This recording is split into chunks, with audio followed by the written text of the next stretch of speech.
What I'm going to talk to you about today is you heard a lot when Abe talked this morning in the keynote. Everybody's talking about in-memory computing as the next horizon. We're also talking about it in terms of the only way to do digital transformation. I'm going to give you the top Fortune 50 CIO and CTO's perspective on what digital transformation really means. But before I do that, I want to show you my background, because what you'll see with my background is every one of these companies are number one in their marketplaces. So when you're number one in your marketplace, there's only one direction to go, and they took it very serious. So when they recruited me in, I digitally transformed every one of those companies. And to this day, they're still unmatched in terms of their competition. That's what digital transformation meant to these companies and still means to these companies. And the one I lead currently is no different. And so if you look at, just as one example, if I took MGM Resorts International, the largest hospitality and gaming company in the world, they had a vision of a thing called M-Life. They had a vision for 30 years. Who has a vision for 30 years and hasn't executed? This will be the 9-year anniversary for that. And what that did is it disrupted the whole hospitality and gaming industry. That's digital transformation. So when you look at these companies, whether it's integrated financial services, it's CPG, it's retail, every one of these companies views technology differently. When you're looking at an integrated financial services company, they view technology as their competitive advantage. You get to a CPG or a retail or a transportation company, and Southwest is listed up there, they view technology as somewhere between a necessary evil and something you scrape off your shoe. So what does that translate to? That translates to how they invest their money. Integrated financial services will spend 6 to 7% of gross revenues on technology. CPG, retail, transportation, somewhere between 1 to 2%. Now, why do you think that is? They've heard all the buzzwords. One of the things we don't talk about in boardrooms is buzzwords. We don't talk about digital transformation. We don't talk about colors and classes of servers. And so when you think about what digital transformation means, it is the gateway to maintain your competitive stance in a company. And so what I'm showing you here with this slide is you saw when Abe talked in the keynote what Wikipedia's definition of digital transformation is. Digital transformation is yet again another one of these terms that I feel we've been digitally transforming as the global CIO of major corporations. That's what IT is about, right? The problem is what you're starting to see is you're starting to see the conundrum break down as a CIO, where we have to make a big investment constantly, right, in terms of the infrastructure. And everything here gets approached as more of a systems approach. So in the old days, you used to have things like middleware. Remember that conversation? Okay, well, the difference with middleware is it was caching stuff. Now in-memory computing is now happening at the memory level, which didn't happen before. Remember, we used to push stuff into all the servers. So when you start talking about digital transformation, you start looking at it from a systems perspective. You know, what are the business processes we're running? What is the kind of information we need? How are we going to translate that into real information that we act on? That's what this is meant to say. So you can't take any of this in isolation and achieve what we've been able to achieve in digital transformation. That's what the intent of this slide is meant to say. You have to take it and look at it in terms of how it relates to the business you're running. And so what I'm going to talk to you about is how you sell in digital transformation to the company. Hopefully you're going to use this next 2 days to talk to people that have been there, done that, and got the two-shirt in terms of how to digitally transform companies. Because this is not a trivial exercise. If this doesn't have the executive sponsorship, don't even play the game, because you won't be successful. And when you start talking about in-memory computing, think about what we're talking about. You're going to come here today, you're going to hear a lot about different pieces of innovation. You're going to go back and you're going to try to apply them. And then what happens? You add it to the integration, because everything is right now. Here's the conundrum we face. The business needs to change at the speed, and you have to keep up with the velocity of change. So if you take any of these in isolation, you can't keep up with the velocity of business change. If you can't keep up with the velocity of business change, your business can't survive. You heard Abe make references of 1955, the top 200, the Fortune 500 companies, and how many are left today? 55 of them. Every company I've led wants to be among those Fortune 500s in the next 20 or 30 years when you pull those watermarks. That's what this is so important about. So when I'm still trying to get the clicker to work a little bit, but here's what I wanted to really talk about on this slide. So everybody talks about doing agile, being agile, and so forth. And that's the whole notion behind digital transformation. How do you move the business at the rate of change? How do you move the technology at the rate of change? All this stuff works well together until you deal with the back-end integration of all that legacy infrastructure. That's where in-memory computing saves that ability. Because now, when you look at any piece of innovation and you think about the conundrum of trying to keep up with the speed of business change, by the time you integrate it into the back end, it's 18 to 36 months later. You cannot live in that kind of an environment. So that's where your in-memory computing, that infrastructure gives lift to that. So when you started in the middleware days, you got a little bit of caching of information so you can make informed decisions. Now you've got RAIs and technology out there that allows you to now real-time compute in memory and solve real business problems real-time and leave the abstraction of the back-end complexities off. This is how you can become more innovation-centric. And the key on digital transformation is to start to integrate into the operating fabric of your respective companies innovation. A CIO has been referred to as either your career is over, the chief innovation officer. Businesses hate their IT people typically, right? Because we don't talk English. We're not able to be communicated with. And consequently, when they have real business problems, we're not talking to them in business. I've never been in a boardroom talking about colors of servers. I've been in a boardroom saying how important it is for you to maintain number one in your marketplace. How important it is for you to go in and expand into new business lines. That's what digital transformation is, but it doesn't have a title like that when you're talking at this. It's really, people say I'm doing agile development. I'm being agile as a company. That means I'm very resilient, I'm very responsive to changing dynamics. If you think about your respective companies right now, how many of you are really walking that talk?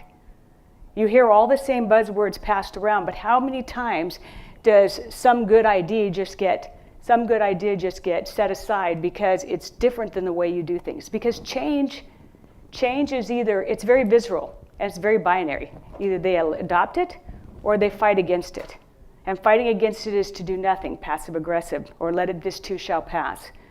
So when you think about digital transformation, you're inculcating now into the operating fabric a change readiness mentality, a constant movement, a constant growth of the companies. And this is it, but it's talking about the people, processes, technologies, things we've always talked about.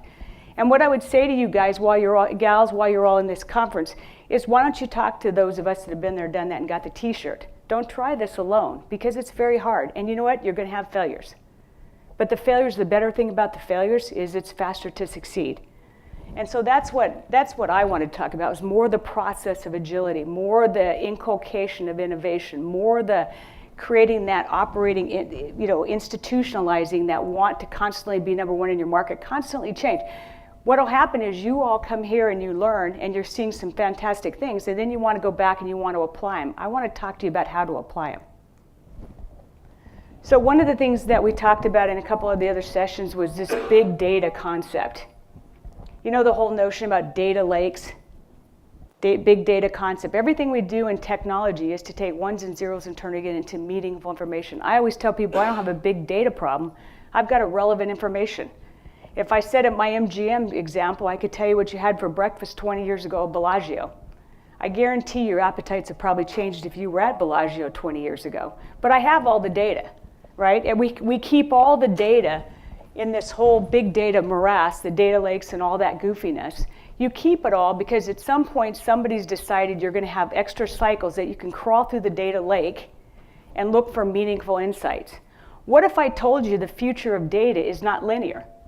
When you start applying machine learning, deep learning, and all these different algorithms, the data becomes less pattern, like you're seeing today. So I think that is the future. So capturing all the data on the happenstance that you may get time to crawl through it, God bless you all, do it. But I guarantee you all you're going to do is have big storage, and you're also going to have other things that people don't really talk about relative to litigation. You keep all subject to discovery. So it's not a reason not to, because someday you may have all the time in all the world to go through all this big, massive amounts of data and see if there's anything introspective about it that you can drive business value. What's key on data, though, is why do we do that? We do that because we want to turn information into dollars. We want to turn it into profit. One of the things that I look at with all the companies that I've led is I see our role as the way to help businesses make tons of money and stay competitive in their stance. And so when you look at this and you say, everybody talks about this marketing holy grail about personalization, we've always been on this notion about being able to personalize at scale. And now in the world of all digital transformation, and you heard Abe talk about it too, there's so much going on, so many different ways of information coming at us, that not all that information is relevant, but the stuff that is relevant, you want to be able to catch and release, or you want to be able to ingest. It's a hard problem to solve, but it is solvable. But you don't eat something like this. You don't do digital transformation in one fell transaction. It's institutionalized. You don't transform companies in one transaction. You don't transform companies in a single day. It's a journey.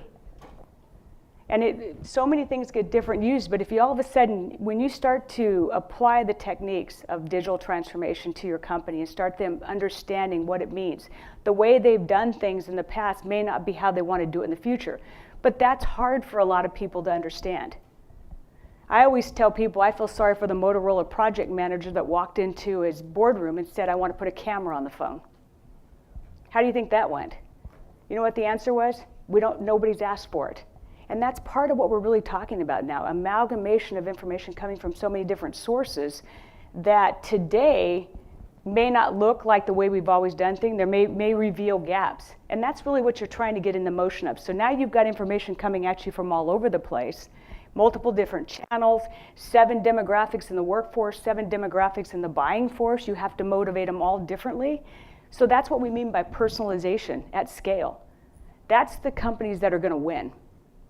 Because all of a sudden your products and services are matching what the gaps are or what the needs are. Or how about this, you're market making. You're making new markets. Do you think anybody ever thought, I remember the conversations that Eric Schmidt had with Bill Gates 4 times about a search engine. That's a dumb idea. Who needs one of those, right? That's a dumb idea. Who needs an Uber or Lyft? All these different business models are changing right before our eyes, and you guys are on the beginnings of a lot of that. It's a hard problem to be part of, but it's such a great problem to be a part of. Because if you think about applying what you have and all the information coming at you, and you start guiding your businesses, and you start having techniques and technology like in-memory computing, it's now available for us. We've never had that before. It's always been a pull for data. It's never been a push at data coming at you so you have all the right information at the right time to make an informed decision. A lot of the stuff we've been talking about for 40 years, but it's now, the time is now. And so this whole in-memory computing is that technique that lays on top of all these different sources of information that now with the different models of machine learning, the different competitive technologies that you can apply, now position you to actually game change your businesses. And you all should be here at this conference because you want to game change your business. And that's what digital transformation really means. And so what you see of this is you just see more and more of the connected world. Stuff is hitting at us so much. You've got sensors, you've got IoT, you've got all this structured data and unstructured data. You've got information at rest, you've got information in motion, you've got transactions. All of that data is apexing around us. And without the right types of the technologies that are out there, how do you do anything with it? And so that's what this is all about. That's what this digital transformation, that's what this movement is about.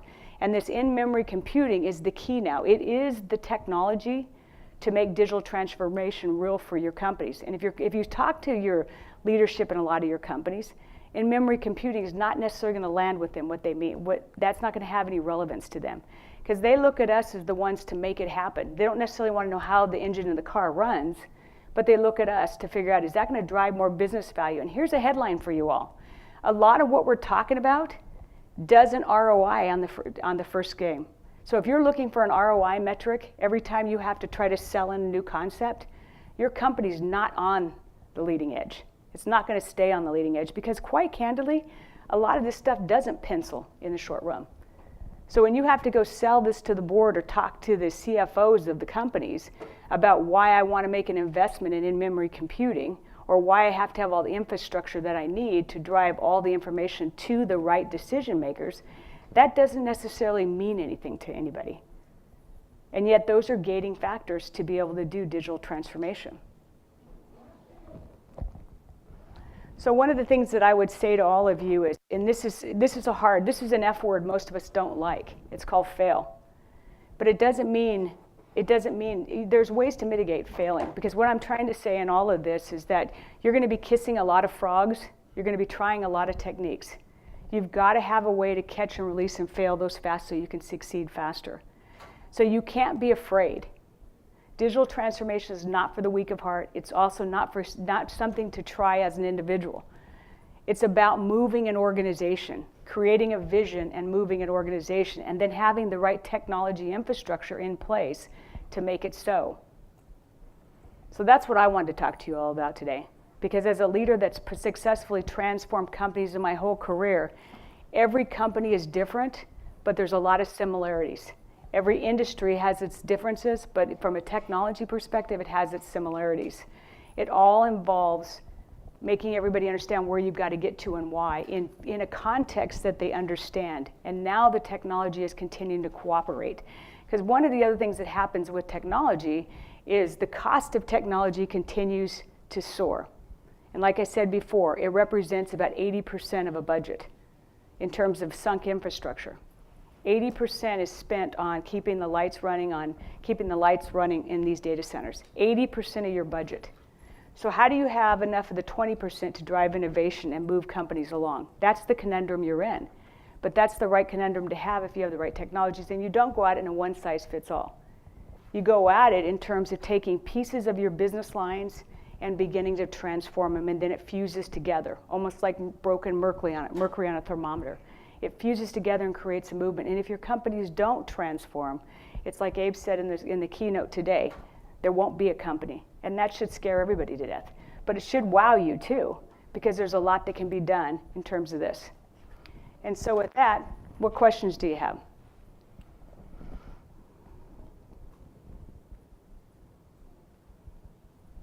I have a question. So when you walk into a company and try to do this, where do you start? So the question was, when I walk into a company, where do I start? So the first thing I do, and this is a technique I've always used, is I sit down and I talk to a lot of the senior executives. You know, what's working, what's not working. And so I'm generally coming in as the senior executive of all of IT. And so what you start to hear when you start hearing that is you start to hear patterns that develop. I can't get what I need when I need it. The business is moving too fast. My competitors are killing me. You know, those are all things that I expect to hear, and then there's a strategy that I put to go with it. But what I don't do is priority du jour. There's a strategy because you're moving hearts and minds. In transformations, you're moving hearts and minds. It's not a transaction. It takes 3.5 years to move hearts and minds. It doesn't mean that it takes 3.5 years to get fact results. You can get results right away, but you want to keep it lasting. Otherwise, change is this too shall pass, and people will just wait you out. And you don't move the company. And as officers of companies, we have that responsibility. But it's not rocket science in a lot of cases, but it's also when you take apart problems, you can break them into the atomic levels and solve them. And success breeds success. So you get points on the board and it keeps on going. And what I typically do is I won't take maybe my like if I'm running a bank or like a Wells Fargo as an example, I may take the customer facing apps as the first thing to take apart. I'll take some of the back office stuff. But what you see a lot of times when people are in these CIO roles, you see them all focused on data center efficiencies. Well, you know, what I do too, the second thing I do is I decide for my IT organization what I want it to be core at. It can't be great at everything, and this is a company I'm running that's now a technology company, but all the others, technology could have been the competitive advantage. So under those circumstances, I want my IT organization out of the commoditized business, data center operations. Table stakes, but why do I need to do it? I'm not going to be that good at it. I'm not going to be able to build data centers that are going to be, level 5 data centers. So why wouldn't I use strategic partners to fulfill that gap? That's their competitive edge. What I want for the IT organization is the stuff that differentiates the business. Knowledge of the information, the systems design, the engineering, the innovation, the emerging technologies, stuff that keeps advancing the organization. So that's how I started. Mm-hmm. Go ahead, Kevin. Is there any benefit to trying to reduce that 18 months of adopting something new to the time it gets back to the traditional architectures? Yeah, so what Kevin just asked is there any benefit to being able to reduce that 18 months of time it takes to bring in new innovation and integrate it into the back end infrastructure. What I'm suggesting now is that definitely there is, but what I'm suggesting now is what if I can, with the whole in-memory computing and the right architecture, I'm saying I can abstract the complexities of the back end away and not have to deal with that, so to speak, so that I can bring all innovation in yesterday. Because what happens is your partners go out to these different conferences, they come back with great ideas. You want to be able to ingest that, and you want to do a lot more catch and release.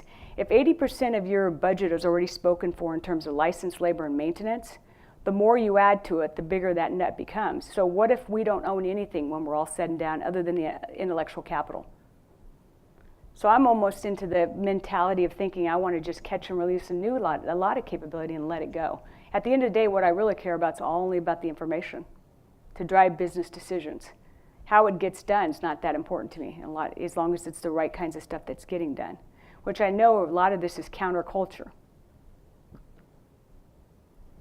What else? Well, I hope you enjoy the rest of your conference and enjoy your lunch too.